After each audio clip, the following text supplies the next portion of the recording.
নমস্কার বন্ধুরা, আমি মৌমিতা। আহারে বাহারিতে আপনাদের সকলকে স্বাগত। আজ চলে এসেছে এক নতুন রেসিপি নিয়ে। আজকের রেসিপি খাস্তা নিমকি। নিমকি বানানোর জন্য আমি 250 গ্রাম ময়দা নিয়েছি।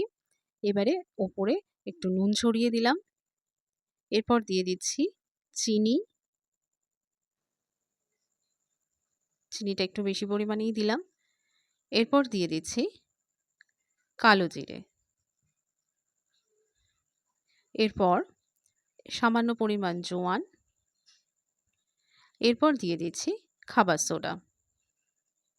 এই সব কটা জিনিসকে ভালো করে ময়দার সাথে আগে মিশিয়ে নিচ্ছি। হাত দিয়ে নাড়িয়ে ময়দার সাথে আগে ভালো করে মিশিয়ে নিচ্ছি।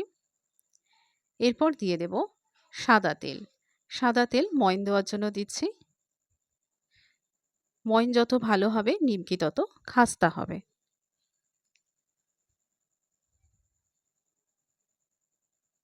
ভালো করে হাত দিয়ে তেলটাকে ময়দার সাথে মিশিয়ে নিতে হবে।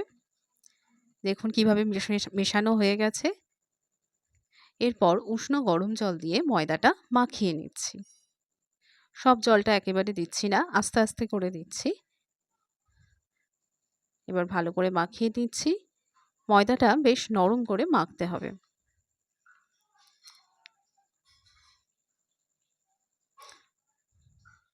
মাখানো হচ্ছে। ময়দা মাখা হয়ে গেছে। দেখুন আঙুল বসালে আঙুলটা বসে যাচ্ছে ময়দার মধ্যে। এরপর এই পুরো ডোটাকে 3টে লেচিতে ভাগ করে নিচ্ছি। 3 ভাগ করা হয়ে গেছে। এবার একটা লেচিকে নিয়ে আমি বেলে নেব।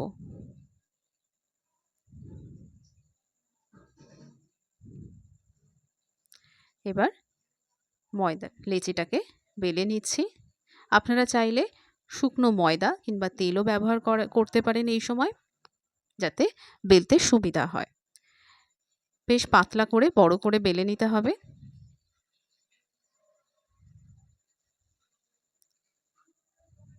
ব্যাস বেলা হয়ে গেছে। এবারে সাইড থেকে আস্তে আস্তে তুলে রোল করে নিতে হবে। এইভাবে রোল করতে করতে পুরো রুটিটাকে গুটিয়ে নিতে হবে। খুব আস্তে আস্তে করতে হবে যেন ছিঁড়ে না যায়। এভাবে আস্তে আস্তে ঘুরিয়ে রোলটা করা হয়ে গেল। এবারে এই গোটা রোলটাকে ছুরি দিয়ে কেটে কয়েকটা টুকরে ভাগ করে নেব।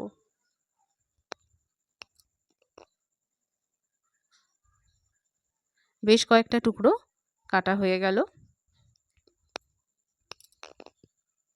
এবারে একটা টুকরো রেখে বাকি টুকরোগুলোকে সরিয়ে দেব। দেখুন কেমন ভাঁজ পড়ে গেছে।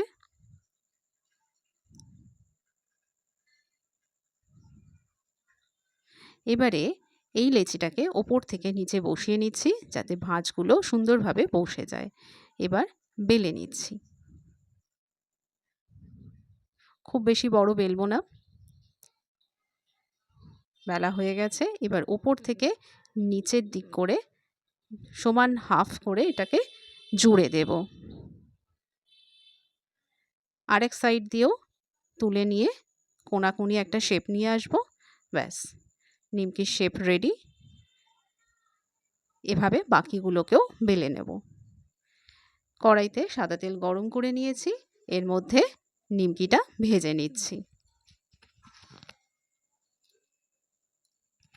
ভালো করে লাল লাল করে ভেজে নিতে হবে।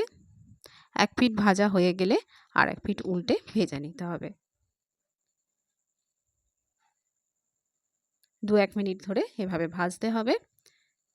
দেখুন আস্তে আস্তে নিমকিটা ফুলে যাচ্ছে। কেমন ফুলে গেছে, কালারটাও ব্রাউন হয়ে গেছে। ব্যাস নিমকি ভাজা হয়ে গেছে। এবারে বাকি নিমকিগুলো একই রকমভাবে ভেজে নেব। এটাকে এবার কড়াই থেকে তুলে নিচ্ছি।